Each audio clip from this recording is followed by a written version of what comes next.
So welcome, Ben. Thanks very much, Vanessa. Thank you so much for talking to me. Could you start off by just telling us what you do and what you really love about that?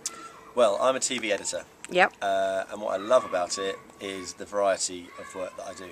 So I do a lot of broadcast work, I do a lot of promo work, I do commercials. It's a good variety of work within the skill that I do, which is editing. Okay. So what is it about the variety that kind of floats your boat?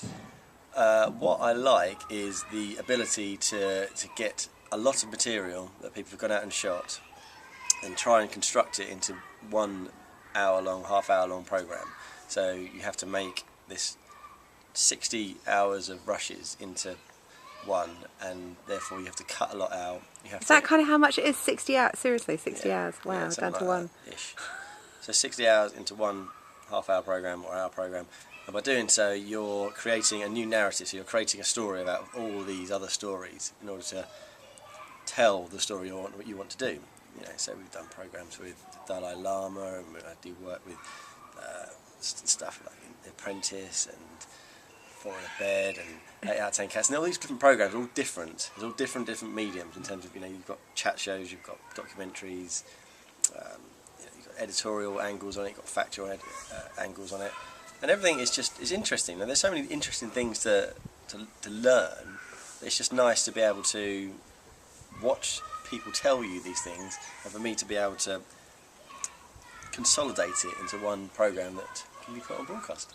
So I kind of hear, so there's learning in there, there's challenge in there, there's variety. Absolutely. Lots of kind of different creativity is also another one that kind of... Yeah, I mean, I am titled as a creative, which is a bit media lovey, but the reality is that I have to put stuff together in a way which is interesting, and in a creative way which is also visually interesting.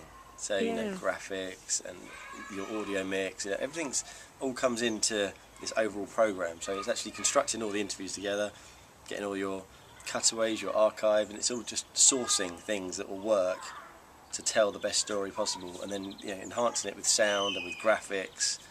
And I love it. It's the creative part of it, and every job I do is different, unless you're doing one long series. But the reality is then you've still got different contributors who've got different things to say, and they do different things, and they react in different ways, so everything's always different. It's always a different day's work. And was it a journey to get to this, or did you always know, this is where I'm heading? I fell in love with editing when I was at uni, and we used to go out. I did a media course, and we used to go out and we used to shoot, we used to do radio stuff, and we used to edit and whatever, and I just found that I was most happiest sitting in front of an edit suite.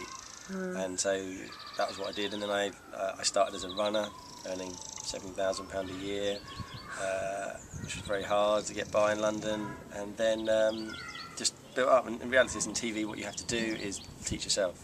Nobody will teach you. There's no training courses that people will just send you on, because there are so many people that want to do it. So you just have to get on and learn it, and once you can learn it, take the next step, and people trust you. People trust you to give you a little job and do a bigger job, and just work your way up. And there's no sort of qualification for being an editor. It's a matter that you know what will work, what shots will work together, what narrative will work, and then obviously finding people you want to work with or will work with you.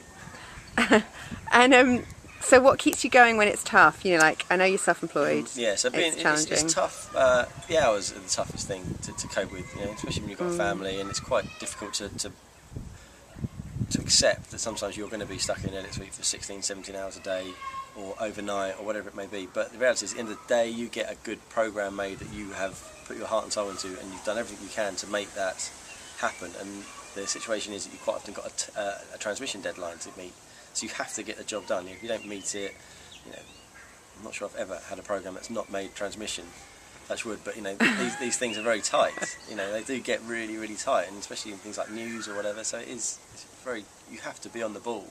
You certainly couldn't. I'm guessing you kind of get a thrill out of it too, though. Completely. Yeah, absolutely. I mean, there's so many interesting things that are said by people, and unfortunately, a lot of the things can't be put all the way through transmission because the legalities of it, or someone's opinion isn't actually what the programme angle is. But you see so much stuff, and you see so many angles on the world and people's perceptions that it's a real eye-opener. Every day is a different thing. It's great. And so if you were to give, if you were to imagine someone that's a couple of steps behind you that haven't discovered what they've learned, you know, what they enjoy, what advice would you give them? I knew I liked editing, and I carried on doing that. But I also know plenty of people that don't like what they do. And what I would have to say to them is that you are going to do your job, in theory, for 50 years. And if you're going to do a job for 50 years, you might as well be doing something you enjoy. It's like buying a mattress. You spend half your life in your bed, so you might as well have a good mattress. You spend half your life working, or more than half your life working, you might as well be doing something you want to do. That's make you feel comfortable. So even if you're kind of midlife and you've kind of worked out that's not, you know, it doesn't float your boat. Unless you're planning on dying tomorrow, you need to find something you're going to enjoy doing, or find something within your job that you enjoy doing, so that you get the maximum out of it. Otherwise, why are we all here? Yeah. It's not to enjoy ourselves. That's so cool. Thanks so much.